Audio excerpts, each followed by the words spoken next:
नमस्कार, जय हिंद दोस्तों। स्वागत है आपका quick revision classes YouTube channel पर। आज आपकी 7वीं क्लास है मुख्य सेविका के ऑफिशियल सिलेबस पर आधारित, जिसमें आज आप पढ़ेंगे संयुक्त राष्ट्र जनसंख्या कोष, जिसका फुल फॉर्म है UNFPA।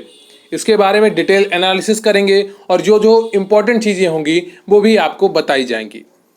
आपकी लगातार क्लासेस चल रही हैं और लगातार आपको गाइडेंस दिया जा रहा है। आज शिक्षक दिवस है, आप सभी को शुभकामनाएं और थैंक यू वेरी मच। जिन लोगों ने मुझे मैसेज करके हैप्पी टीचर्स डे बोला, उन सभी का धन्यवाद। और आप एक गंभीरता के साथ पढ़ाई करते रहें। जो आपका सबसे बड़ा आशीर्वाद होगा वो आपकी मेहनत और लगन देगी आपको। इसके अलावा और कोई अच्छा आशीर्वाद आपके पास दे ही नहीं सकता। जितनी आप मेहनत करेंगे, जितनी लगन से आप पढ़ाई करेंगे, उतना ही अच्छा आपको आशीर्वाद मिलेगा। तो जीवन में नियमित बने। नियमित होना ही आपकी सफलता की सबसे बड़ी कुंजी है। तो बिना वक्त गवाए चलिए शुरू करते हैं आज का वीडियो।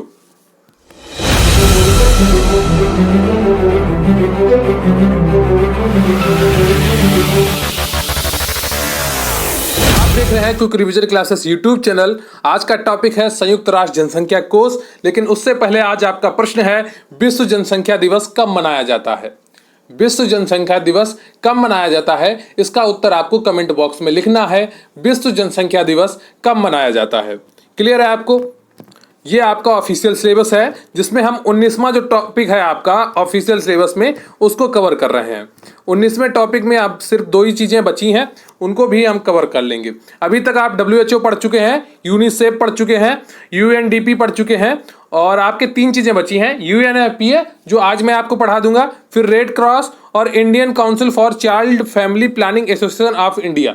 ये 3 चीज़ें आपको पढ़नी है, जिसमें से एक आज अभी पढ़ लेंगे, फिर 2 चीज़ें और बचेंगी। क्लियर है आपको?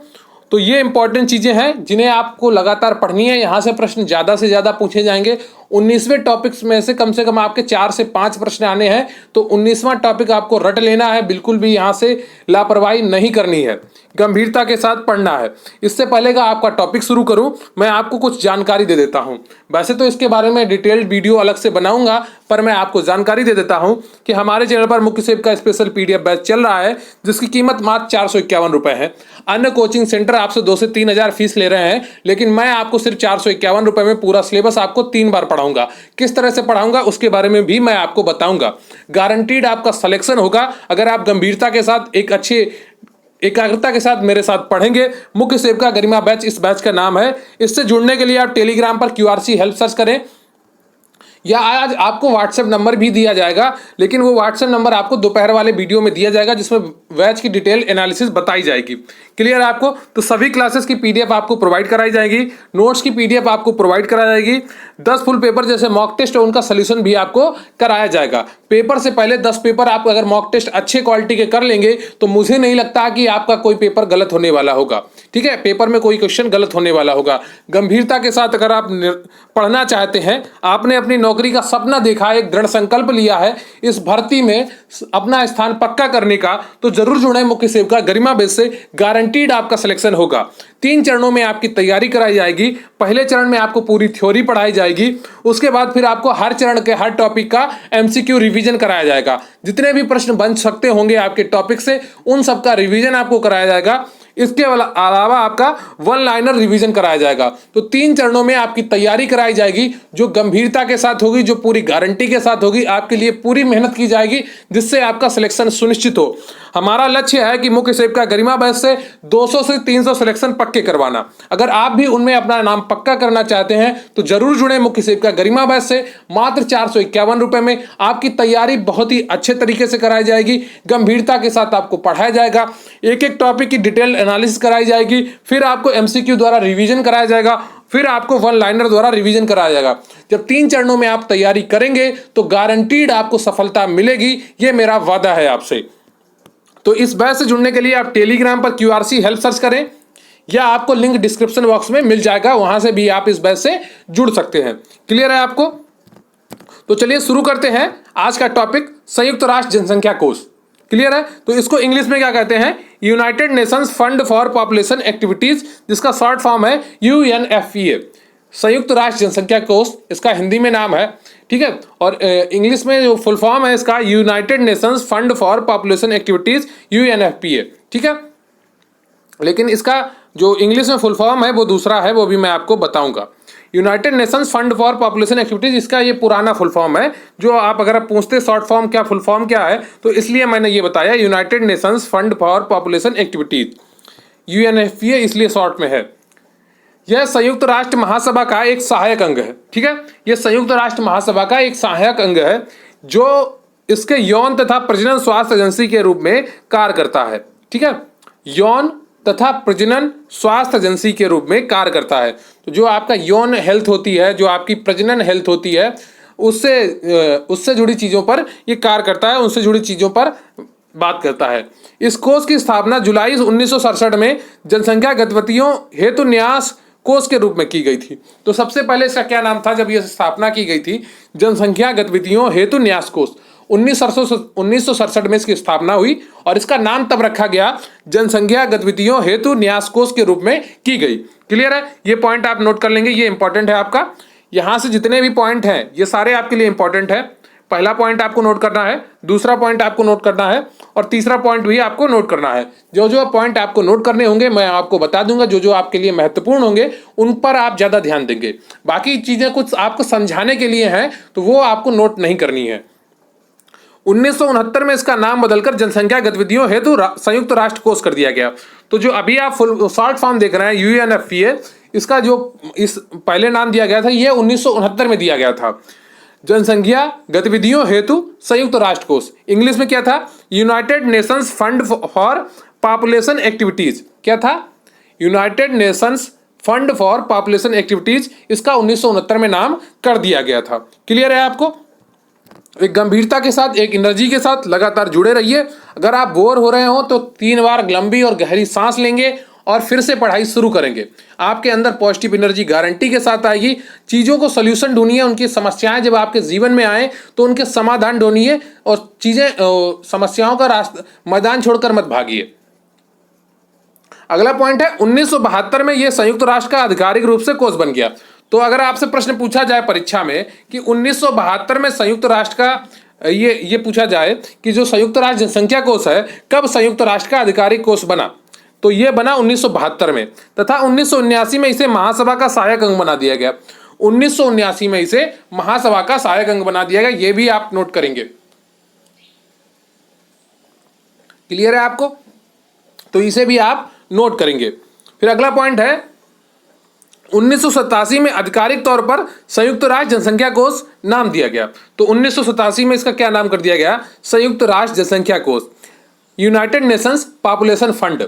इसका फुल फॉर्म क्या है? संयुक्त राष्ट्र जनसंख्या कोष, यानी कि यूनाइटेड नेशंस पॉपुलेशन फंड नाम दिया गया, लेकिन इसका संक्षिप्त नाम UNFPA बरकरार रखा गया। तो इसका संक्षिप्त नाम UNFPA बरकरार रखा गया, जैसे यूनिसेफ का बरकरार रखा गया था। क्लियर है? को भी बरकरार रखा गया।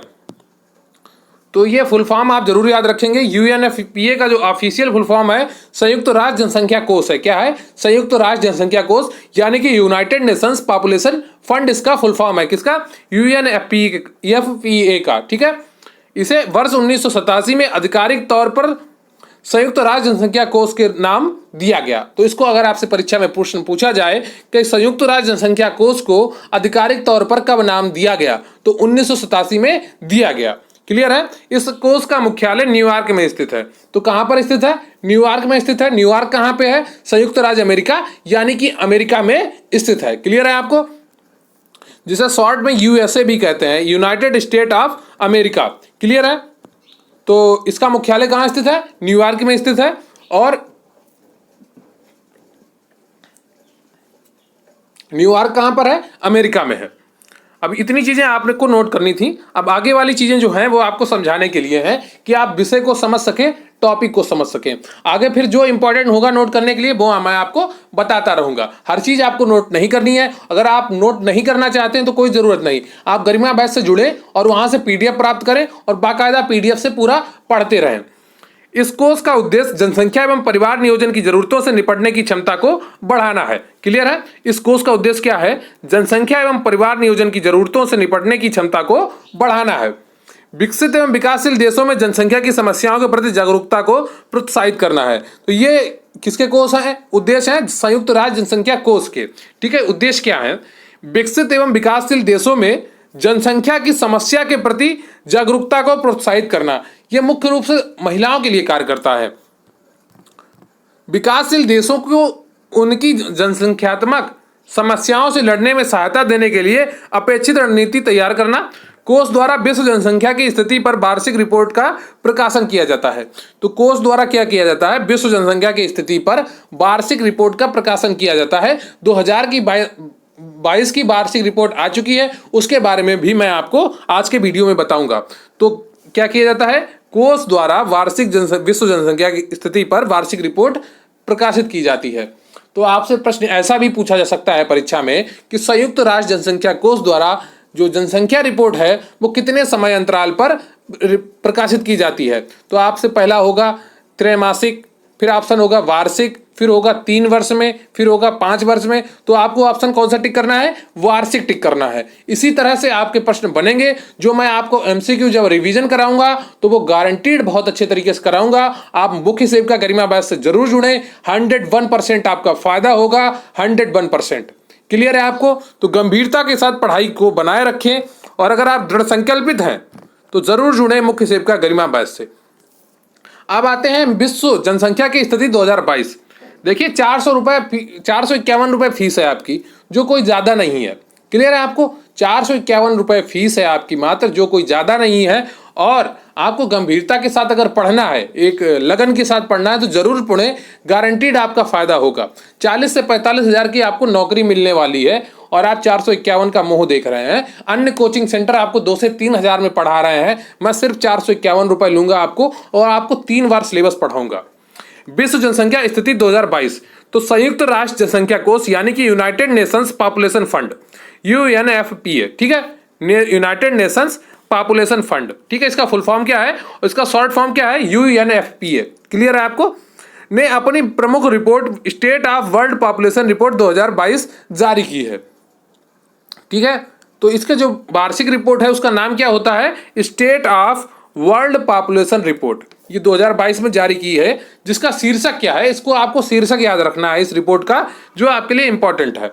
ये दोनों पॉइंट आप नोट कर लेंगे। विश्व जनसंख्या स्थिति 2022 नोट करेंगे, फिर आप इसका शीर्षक नोट करेंगे। Seen the unseen, the case for action in the neglected crisis unintended pregnancy. ठीक है, तो ये चीज आपको याद रखनी है। सीन द अनसीन, आप इतना भी याद रख लेंगे तो भी आपको ये सही कर लेंगे। इतना आप याद रखिए, seen the unseen, the case for action in the neglected crisis unintended pregnancy. ठीक है, अदृश्य को देखें। सीन द अनसीन का हुआ जो दिख नहीं रहा है उसे देखें। क्लियर है आपको? अब संयुक्त राष्ट्र जनसंख्या कोष की विश्व जनसंख्या रिपोर्ट 2021, तो इसके बारे में हम थोड़ा जानकारी ले लेते हैं कि किस पर आधारित थी, क्या क्या इसका टाइटल था। बस इतना ही आपको जानना है और कुछ नहीं जानना है। क्लियर है? जो जनसंख्या आंकड़े आपको तैयार करने हैं वो 2011 के तैयार करने हैं, वो मैं आपको करा दूंगा। क्लियर है? विश्व जनसंख्या रिपोर्ट 2021 को संयुक्त राष्ट्र जनसंख्या कोष United Nations population fund UNFPA ने जारी किया है। क्लियर है? मैं बार बार आपको इसलिए फुल फॉर्म लिख रहा हूं कि आपको कोई कंफ्यूजन ना हो। संयुक्त राष्ट्र जनसंख्या कोष, इसका हिंदी में फुल फॉर्म है, इंग्लिश में फुल फॉर्म है यूनाइटेड नेशंस पॉपुलेशन फंड, और इसका शॉर्ट फॉर्म है UNFPA। क्लियर है आपको? तो ये चीजें आपको गंभीरता के साथ देखनी है, ताकि परीक्षा में प्रश्न बनेगा तो जहां तक मुझे उम्मीद है इन्हीं चीजों से बनेगा, वो आपका गलत नहीं होगा अगर आप इन्हें गंभीरता से देखते रहेंगे। आपका उद्देश्य क्या है? परीक्षा में सफलता पाना। अगर दिमाग में आपके यही बना रहेगा तो निश्चित रूप से आप सफल होंगे। अगर और चीजों पर आपका ध्यान जाएगा तो थोड़ी समस्याएं आएंगी आपकी परीक्षा में सफलता के लिए। तो विश्व जनसंख्या रिपोर्ट 2021, ठीक है, ये पॉपुलेशन फंड ने जारी किया। ये 2 बार टाइप हो गया है। इस रिपोर्ट का शीर्षक है my body is my own. ठीक है, इसका शीर्षक क्या है? My body is my own. मेरा शरीर सिर्फ मेरा है। ठीक है, इसका रिपोर्ट क्या हुआ? मेरा शरीर सिर्फ मेरा है। My body is my own. इसका शीर्षक था जो 2021 की जनसंख्या रिपोर्ट थी, इसे आप याद रखेंगे, आपसे परीक्षा में पूछा जा सकता है। तो मोस्ट इंपॉर्टेंट पॉइंट है कि 2021 की जो विश्व जनसंख्या रिपोर्ट थी उसका शीर्षक क्या था? My body is my own. क्या? My body is my own. फिर से बोलिए, my body is my own. 2021 की विश्व जनसंख्या रिपोर्ट का शीर्षक क्या है? My body is my own. यह स्त्रियों के लिए मुख्यतः थी। क्लियर है आपको? विश्व जनसंख्या रिपोर्ट 2021 के शीर्षक माई बॉडी इज माई ओन से स्पष्ट है कि इसमें दैहिक स्वायत्तता पर ध्यान केंद्रित किया गया है। दैहिक स्वायत्तता मतलब आपके बॉडी पर, आपके शरीर पर आपका खुद का अधिकार हो, किसी अन्य का ना हो, ऐसा इस पर ध्यान केंद्रित किया गया कि आपकी बॉडी को क्या पसंद है, आपकी बॉडी किसके अनुसार कार्य करना चाहती है, आप उस समय शारीरिक रूप से सक्षम हैं कि नहीं, आप अस्वस्थ हैं कि नहीं। पता चला आप बीमार हैं लेकिन घर वालों के दबाव में आप लगातार खाना बनाए जा रहे हैं, तो उस तरह का आप कार्य नहीं करें। आप अगर प्रेग्नेंट हैं और आप कुछ करना नहीं चाह रहे हैं तो उसकी भी आपको आज़ादी होनी चाहिए, ऐसा इनका सबका कहना था। आप कब प्रेग्नेंट होना चाहते हैं ये आपका फैसला होना चाहिए, आपके परिवार के नहीं होना चाहिए, सामाजिक लोगों का नहीं होना चाहिए। इस रिपोर्ट का मुख्यतः यही लक्ष्य था आपको समझाने का कि माई बॉडी इज माई ओन, यानी कि आपका शरीर जो है वो आपका है, उस पर आपका अधिकार होना चाहिए। रिपोर्ट में कहा गया है कि प्रत्येक मानव को अपने शरीर के विषय में स्वतंत्र आत्म निर्णय लेने का अधिकार है। रिपोर्ट में क्या कहा गया है? प्रत्येक मानव को अपने शरीर के विषय में स्वतंत्र आत्म निर्णय लेने का अधिकार है। तो इसका अर्थ क्या हुआ? माई बॉडी इज माई ओन का अर्थ क्या हुआ कि प्रत्येक मानव को अपने शरीर के विषय में स्वतंत्र आत्म निर्णय लेने का अधिकार है। क्लियर है आपको? ये इसका लोगो था, my body is my own. Clear है आपको? दरअसल यह रिपोर्ट वैश्विक स्तर पर संवेदनशील वर्गों, इस संवेदनशील वर्ग में कौन कौन आते हैं? महिलाएं आती हैं, बच्चे आते हैं, दिव्यांग आते हैं, के प्रति व्याप्त चुनौतियों के संदर्भ में है। वर्तमान में देखा जा रहा है कि महिलाओं को स्वयं के शरीर से संबंधित निर्णय लेने का अधिकार नहीं है। क्लियर है आपको? उनके शरीर से संबंधित अधिकतर निर्णय पुरुषवादी समाज द्वारा तय किए जाते हैं। जो उनके शरीर से अधिकतर निर्णय है संबंधित, वो पुरुषवादी समाज द्वारा तय किए जाते हैं। यह समस्या विकासशील व गरीब देशों में अपेक्षाकृत अधिक है। ये समस्या है वो विकासशील देशों में, क्योंकि वो उनके ऊपर सामाजिक सोच का दबाव होता है। वो अपने इज्जत के लिए मरे जा रहे हैं, मन से चाहे ना चाह रहे हो कि उनकी बेटी ऐसा करे, उनकी बहू ऐसा करे, उनकी पत्नी ऐसा करे, लेकिन दूसरे लोगों ने ऐसा किया है तो मुझे भी ऐसा करना पड़ेगा। यह सोच उनके सिर पर हावी है, जिसकी वजह से वे अपनी बेटियों को, अपनी पत्नियों को, अपनी बहुओं को सही से प्रेम नहीं दे पाते हैं, सही से सम्मान नहीं दे पाते हैं, सही से एक सामान्य परिवार के सदस्य वाला स्थान नहीं दे पाते हैं। तो ये चीजें खत्म होनी चाहिए। एक समानता का अधिकार मिलना ही चाहिए, वो स्त्री हो या पुरुष हो, उसमें भेद नहीं होना चाहिए, बेटा हो या बेटी हो। इस रिपोर्ट का मुख्य जो लक्ष्य था वो यही समझाना था कि स्त्रियों के पास भी अपने अधिकार हैं, वो अपने निर्णय स्वयं ले सकती हैं। क्लियर है आपको? पुरुषवादी समाज में सामान्यतः यह देखा जाता है कि महिलाओं के यौन क्रियाकलापों से लेकर गर्भधारण तक के विषयों में उनकी मर्जी का महत्व कम होता है। तो कोई भी डिसीजन वो खुद से नहीं लेती हैं, पुरुषवादी समाज लेता है, यानी कि घर के पुरुष लेते हैं, पति लेता है, ऐसा इसमें बताया गया रिपोर्ट में। इसी प्रकार बच्चों को भी विभिन्न तरीके की यातना, अमानवीय व्यवहार और जबरन जोखिमपूर्ण कार्यों का सामना करना पड़ता है। बच्चे भी कभी कभी क्या होता है कि यातनाएं झेलते हैं, अमानवीय व्यवहार होता है उनके साथ और जबरन जोखिमपूर्ण कार्यों को करना पड़ता है। जैसे कभी कभी बच्चों को पकड़ा गया है कि पटाखे की फैक्ट्री में उनसे कार्य करवाया जाता है, जो जोखिम का कार्य है, कभी कभी फैक्ट्री में कार्य कराया जाता है। तो ये रहा आपका पूरा टॉपिक, संयुक्त राष्ट्र जनसंख्या कोष। आपको वीडियो कैसा लगा कमेंट करके ज़रूर बताइएगा और गंभीरता से एक बार इसका रिवीजन जरूर करिएगा। जितनी भी मैंने इंपॉर्टेंट चीज़ें बताई हैं उन्हें भी ध्यान में रखिएगा। क्लियर है आपको? इसकी स्थापना कब हुई, इसकी नाम कब बदले गए, इसे संयुक्त राष्ट्र संघ ने कब अपनाया, इसे महासभा का अंग कब बनाया गया, वैश्विक जो जनसंख्या रिपोर्ट है उसका शीर्षक क्या है, विश्व जनसंख्या स्थिति रिपोर्ट 2022 का शीर्षक क्या है, ये चीजें आपको याद रखनी है। क्लियर है? एक एक टॉपिक आपके लिए महत्वपूर्ण है। आज का एक प्रश्न है आपका एमसीक्यू कि संयुक्त राष्ट्र जनसंख्या कोष संयुक्त राष्ट्र की यौन और प्रजनन स्वास्थ्य संस्था है, इसका गठन किस वर्ष किया गया? ऑप्शन है आपके 1966, 1967, 1968, 1965। संयुक्त राष्ट्र जनसंख्या कोष संयुक्त राष्ट्र की यौन और प्रजनन स्वास्थ्य संस्था है, इसका गठन किस वर्ष किया गया था? 1966, 1967, 1968 या 1965? गंभीरता के साथ देखिए और उसका उत्तर बताइए। तो इसका सही उत्तर है बी ऑप्शन 1967। क्लियर है आपको? तो इसकी स्थापना 1967 में की गई है।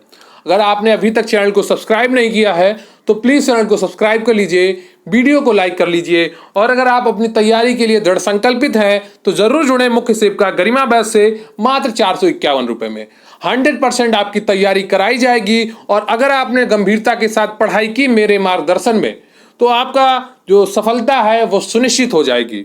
आपकी 3 चरणों में तैयारी कराई जाएगी। एक बार आपको थ्योरी पढ़ाई जाएगी, फिर उसके बाद एमसीक्यू द्वारा रिवीजन कराए जाएंगे, फिर वन लाइनर रिवीजन कराए जाएंगे। आपको सभी क्लासेस की पीडीएफ दी जाएगी, नोट्स की पीडीएफ दी जाएगी, 10 फुल पेपर जैसे मॉक टेस्ट और उनका सॉल्यूशन भी आपको पेपर से पहले कराया जाएगा। तो गंभीरता के साथ आपको पढ़ना है, एक सफलता सुनिश्चित करनी है, तो जरूर जुड़े मुख्य सेविका गरिमा बैच से, आपका सफलता जरूर सुनिश्चित होगी। इससे जुड़ने के लिए आपको टेलीग्राम पर QRC हेल्प सर्च करना है और वहां पर मैसेज करना है, या आप डायरेक्ट मैसेज कर सकते हैं। अगर आपको व्हाट्सएप नंबर चाहिए इस बैच से जुड़ने के लिए तो दोपहर 1 बजे की वीडियो में आपको उपलब्ध कराया जाएगा। तो गंभीरता के साथ अगर आप पढ़ने के लिए तैयार हैं और आपने एक सपना देखा है अपना सिलेक्शन सुनिश्चित करने का, तो जरूर जुड़े मुख्य सेविका गरिमा बैच से। आपकी 100% सफलता सुनिश्चित होगी। 3 चरणों में जब आप पढ़ाई करेंगे तो निश्चित रूप से आप सफल होंगे। तो ये रहा आपका संयुक्त राष्ट्र जनसंख्या कोष से रिलेटेड पूरा टॉपिक वाला वीडियो, जिसमें मैं उम्मीद करता हूं आपने हर एक चीज अच्छे से समझी होगी और हर चीज को नोट किया होगा। जितने भी चीजें इंपॉर्टेंट थी वो सभी आपको बता दी गई हैं। जो आज आपका प्रश्न है कि विश्व जनसंख्या दिवस कब मनाया जाता है, इसका उत्तर भी आपको कमेंट बॉक्स में लिखना है। क्लियर है आपको वीडियो कैसा लगा कमेंट बॉक्स में जरूर बताइएगा, मुझे आपके कमेंट्स का इंतजार रहता है। और आप सभी को हैप्पी टीचर्स डे। मेहनत करें, लगन से पढ़ाई करें, आपको सफलता जरूर मिलेगी। प्लीज चैनल को सब्सक्राइब कर लीजिए, वीडियो को लाइक कर लीजिए। Thank you very much. जय हिंद, जय भारत।